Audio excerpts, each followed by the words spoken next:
O ministro do Supremo Tribunal Federal, Luiz Edson Fachin, acaba de tomar uma decisão importante sobre as condenações do ex-presidente Lula determinadas pela 13ª Vara Federal de Curitiba. Eu vou ler aqui as informações que acabam de ser divulgadas pelo Supremo Tribunal Federal. O ministro Luiz Edson Fachin, do Supremo Tribunal Federal, anulou nesta segunda-feira todas as condenações do ex-presidente Luiz Inácio Lula da Silva pela Justiça Federal no Paraná relacionadas às investigações da Operação Lava Jato. Fachin declarou a incompetência da Justiça Federal do Paraná nos casos do Triplex do Guarujá, Sítio de Atibaia e Instituto Lula. Agora, os processos serão analisados pela Justiça Federal do Distrito Federal. A decisão atinge o recebimento de denúncias e de ações penais. Com essa decisão, o ex-presidente Lula volta a ser elegível. Eu vou ler novamente, para que fique bem claro. O ministro Edson Fachin, do Supremo Tribunal Federal, anulou todas as condenações do ex-presidente Luiz Inácio Lula da Silva pela Justiça do Paraná relacionadas às investigações da Operação Lava Jato. Fachin declarou a incompetência da Justiça Federal do Paraná nos casos do Triplex do Guarujá, do Sítio de Atibaia e do Instituto Lula. Agora, os processos serão analisados pela Justiça Federal do DF, a quem caberá dizer se os atos realizados nos 3 processos podem ou não ser validados e reaproveitados. Essa decisão atinge o recebimento de denúncias e de ações penais. Com a decisão, o ex-presidente Lula volta a ser elegível.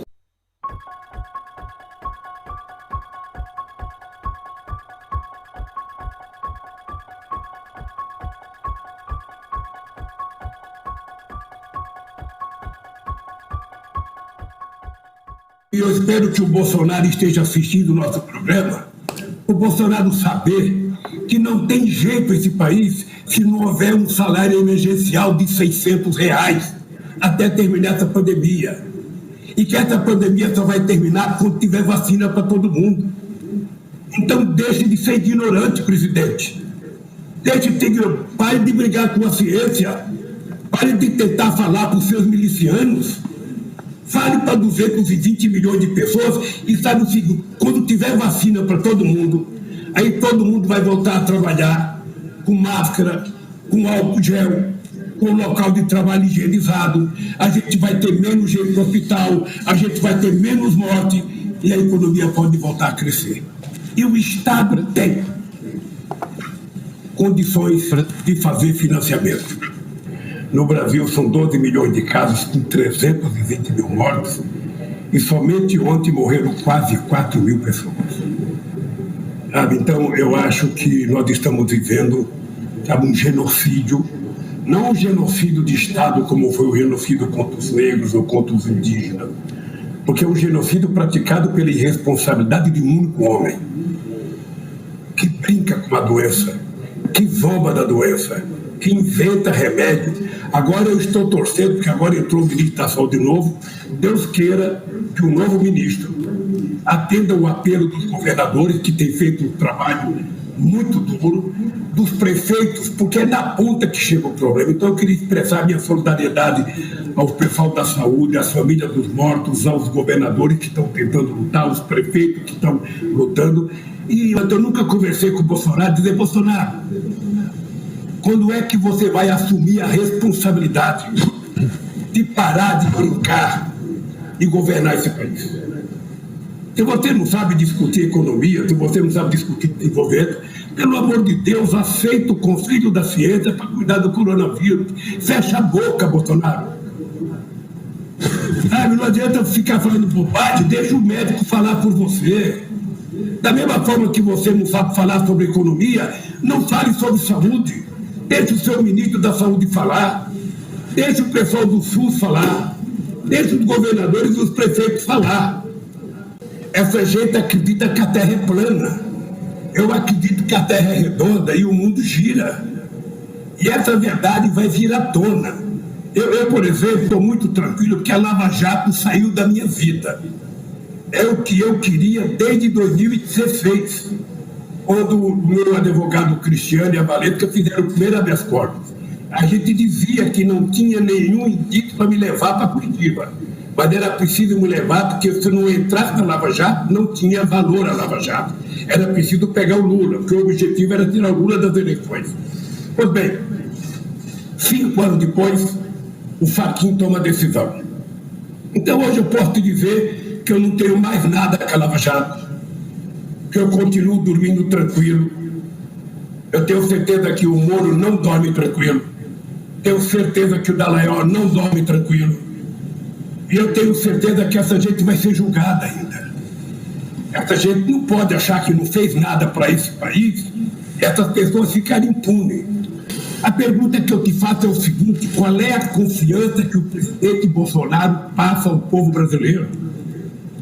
Qual é a confiança que o Guedes passa ao povo brasileiro? Essa gente não fala em povo, essa gente não fala em emprego, essa gente não fala em política social, o Guedes só fala em vender bens públicos. O Guedes tem que dizer o seguinte: o que o Estado brasileiro vai fazer para fazer investimento? O que derrubou a Dilma foi uma mentira escandalosa da pedalada. Porque se pedalada derrubasse governo, não tinha governo que durasse um mandato inteiro no Brasil. Eu fiz pedalada. Não, eu concordo com o senhor que não... olha... O que derrubou mesmo, sabe o que era? Era que se a Dilma não cai, não tivesse vítima e não tivesse tudo o que aconteceu depois, o PT correria o risco de governar esse país durante 24 anos. Eu quero te dizer que necessariamente eu não preciso ser candidato a presidente da República. Eu quero aproveitar e deixar isso claro. Necessariamente eu não preciso ser candidato a presidente da República. Esse ano de 2021, eu não quero discutir 2022. Eu digo que esse ano é o ano de todos nós que temos responsabilidade com esse país, de fazer todo o esforço para conseguir que esse país tenha vacina para vacinar todo mundo, que é a única garantia que nós vamos ter. Nós temos que garantir a ajuda emergencial para que o povo possa ficar em casa, para que o povo possa comer. E temos que ter ajuda emergencial para o microempreendedor e para o pequeno empresário continuar aberto e funcionando. É isso que nós temos que fazer esse ano prioritariamente. Agora, essa gente, todos eles tiveram a chance, em 2018, de deixar a democracia garantida votando no Haddad. Essa gente preferiu votar no Bolsonaro. Ou seja, você faz um manifesto e você sequer, sabe, reconhece... O Ciro não, né? Só para lembrar, o Ciro não. O Ciro só foi para Paris, não votou. Então eu acho normal que cada um procure o seu rearranjo político. O Brasil é muito grande. E na Ao Vivo Brasília teve decisão importante do ministro do Supremo Tribunal Federal, Luiz Roberto Barroso, que envolve outro poder, legislativo. Barroso, com uma decisão, obriga o Senado a implementar uma CPI para investigar as ações do governo federal em relação à pandemia. O Eric Mota está com esse assunto, vai trazer mais informações para nós. Eric, boa noite. Boa noite, Isabel. Boa noite a todos que nos acompanham. A decisão é de agora, viu? O ministro Luiz Roberto Barroso afirmou que todos os requisitos legais para a abertura da CPI já foram preenchidos e que quando esses requisitos são preenchidos e o presidente de um poder ainda assim não abre o colegiado investigativo, a CPI, né? Ou Comissão Parlamentar de Inquérito, na verdade esse presidente está usurpando os direitos da minoria e que isso fere o Estado democrático de direito e que por isso todas as medidas necessárias para se abrir a CPI imediatamente precisam ser tomadas. A grande discussão, Isabel, agora é o seguinte: o ministro está defendendo o direito da minoria parlamentar, o que é democrático, ou ele está interferindo em outro poder, o que por sua vez iria contra a Constituição. É isso que está gerando agora polêmica por aqui em Brasília. O presidente do Senado Federal, Rodrigo Pacheco, vai falar em instantes